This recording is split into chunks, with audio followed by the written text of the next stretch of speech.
Hello everyone, welcome back to my YouTube channel English Tutorial. I am Rajni Meena, Assistant Professor, Department of English, Government College, Rawatbhata. In previous video, we will discuss about Tennyson's early life and his first volume publication, second volume publication. Now we will discuss in third volume publication. In 1842, while living modestly in London, Tennyson published the two-volume poems, of which the first included works already published, and the second was made up almost entirely of new poems. They met with immediate success. Poems from this collection, such as Locksley Hall, Break, Break, Break, Ulysses, and a new version of The Lady of Shalott, have met enduring fame. The Prince, a medley, a satire on women's education that came out in 1847, was also popular for its lyrics. W. S. Gilbert later adopted and parodied the piece twice in The Princess and the Princess Ida.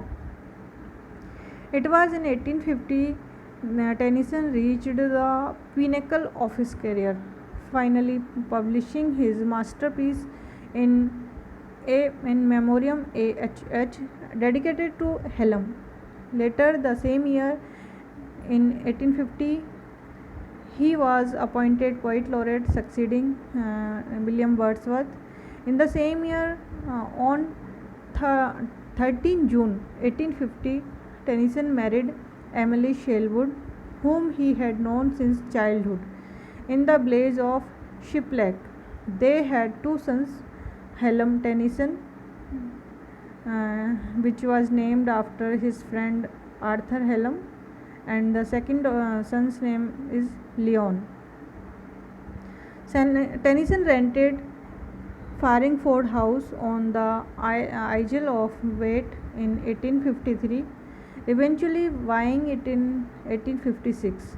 He eventually found that there was too many star-struck tourists who pestered him in Farringford, so he moved to Edworth in West Sussex in 1869. However, he retained Farringford and regularly returned there to spend the winters.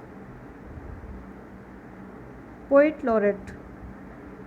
In 1850, after William Wordsworth's death and Samuel Rogers' refusal, Tennyson was appointed to the position of poet laureate.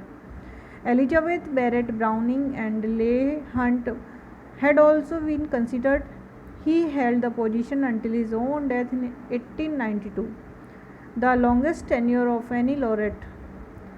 Tennyson fulfilled the requirements of this position by turning out appropriate but often uninspired verse, such as a poem of greeting to Princess Alexandra of Denmark when she arrived in Britain to marry the future King Edward VII. In 1857, Tennyson produced one of his best known works, the Charge of Light Bridge, a dramatic tribute to the British cavalrymen involved in an ill-advised charge on 25 October 1854 during the Crimean War. Other esteemed works written in the post of poet laureate include Ode on the Death of the Duke of Wellington and Ode sung at the opening of the International Exhibition. Tennyson initially declined a baronetcy in 1865 and 1868 when tendered by Disraeli, finally accepting a peerage in 1883 at Gladstone's earnest solicitation. In 1884, Victoria created him Warren Tennyson of Elworth in the county of Sussex and of Freshwater in the Isle of Wight. He took his seat in the House of Lords on 11 March 1884. Tennyson also wrote a substantial quantity of unofficial political verse from the bellicose form, Rifleman form on the French crisis of 1859 and the creation of the volunteer force to steersmen. Be not precipitate in the thine act of steering, deploring Gladstone's Home Rule Bill.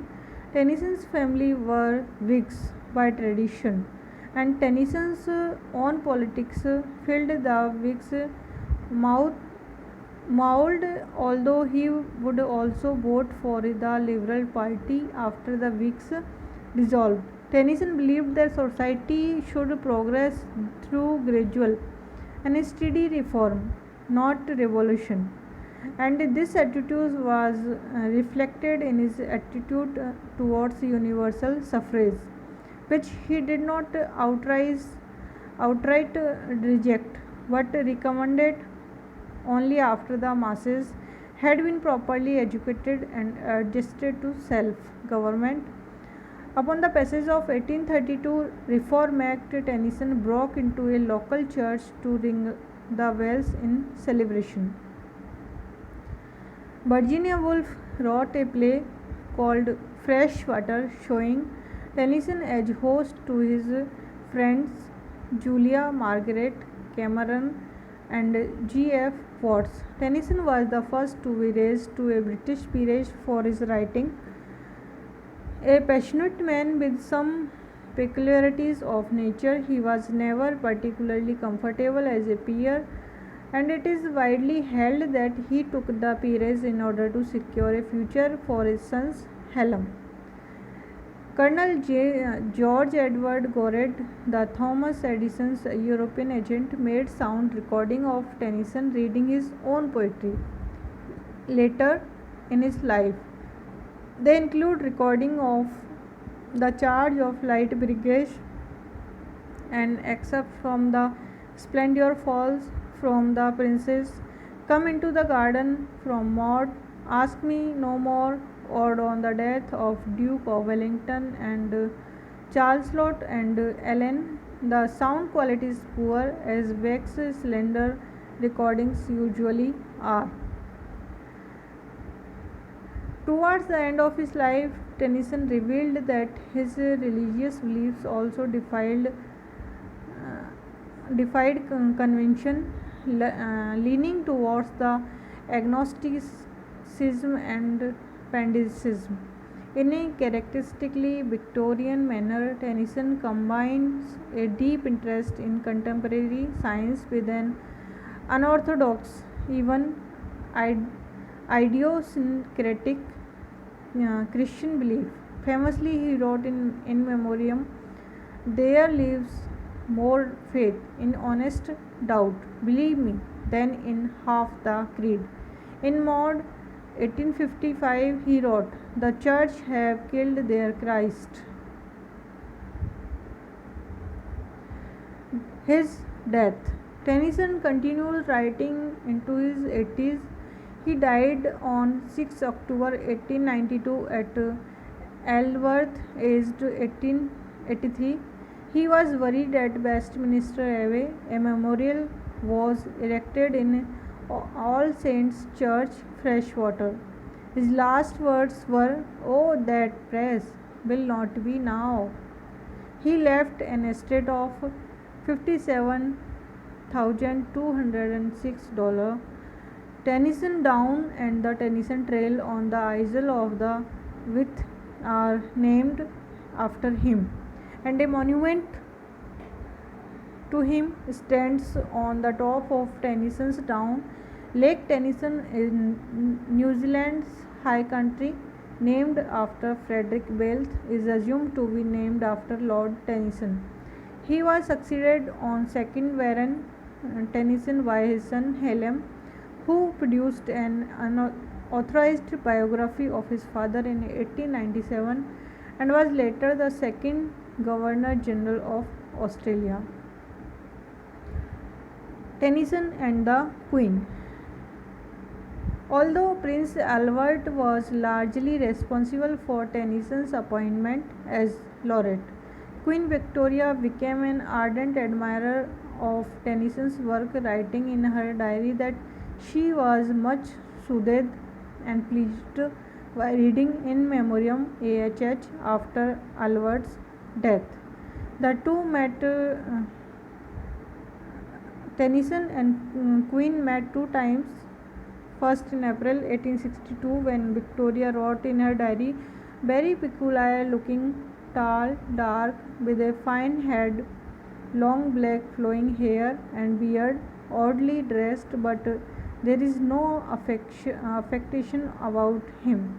Tennyson met her a second time just over 2 decades later on 7 August 1883, and the Queen told him what a comfort in Memoriam AHH had been.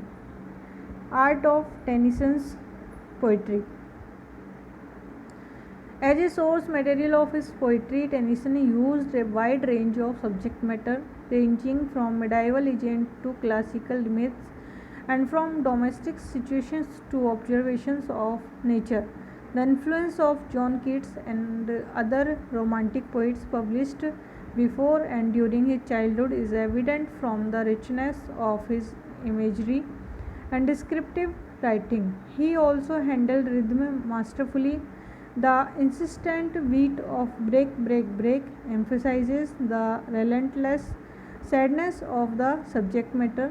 Tennyson's use of the musical qualities of words to emphasize his rhythms and meanings is sensitive. The language of "I come from haunts of foot and hand," lilts and ripples like the brook in the poem, and the last two lines of "Come down, O mad, from yonder mountain height" illustrate his telling combination of onomatopoeia, illustration, and assonance.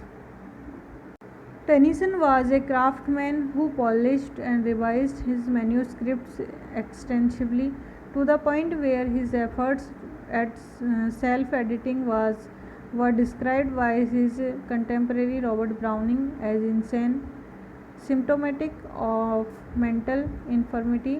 His complex compositional practice and frequent redrafting also demonstrated a dynamic relationship between images and text, as can be seen in the many notebooks he worked in. Few poets have such a variety of styles with such an exact understanding of meter. Like many Victorian poets, he experimented in adapting the quantitative meters of Greek and Latin poetry to English. Tennyson possessed a strong poetic power, which his early readers often attributed to his Englishness and his masculinity. Well known among his longer works as Maud and Idylls of the King, the latter arguably the most famous Victorian adaptation of the legend of King Arthur and the Knights of the Round Table. A common thread of grief, melancholy, and loss connect much of his poetry, possibly reflecting Tennyson's own lifelong struggle with debilitating depression. T.S. Eliot famously described Tennyson as the saddest of all English poets, whose technical mastery of verse and language provided a surface to his poetry's depth on the abyss of sorrow. Other poets such as W. H. Auden maintained a more critical stance, stating that Tennyson was the stupidest of all the English poets, adding that there was little about melancholia he did not know, there was little else that he did. Influence on pre-Raphaelite artists. Tennyson's early poetry, with its medievalism and powerful visual imagery, was a major influence on the pre-Raphaelite Brotherhood in 1848.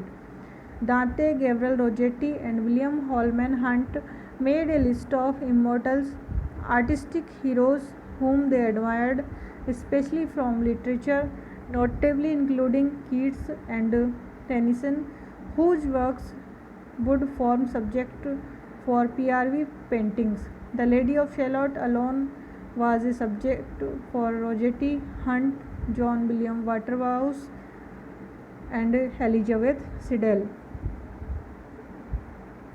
Tennyson Heraldry, a heraldic achievement of Alfred Lord Tennyson, exists in 1884.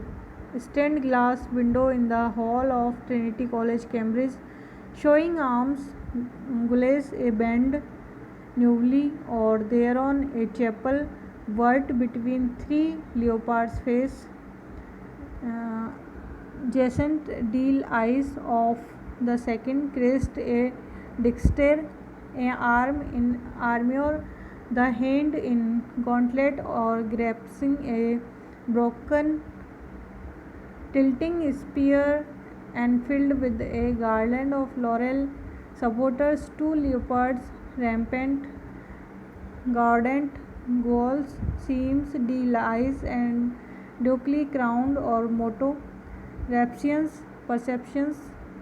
These are a difference of the arms of Thomas Tennyson, Archbishop of Canterbury, they themselves a difference of the arms of the 30th century Danish family of Glamorgan and Siston in Gloucestershire, themselves a difference of arms of Thomas de Cantilupe, Bishop of Hereford.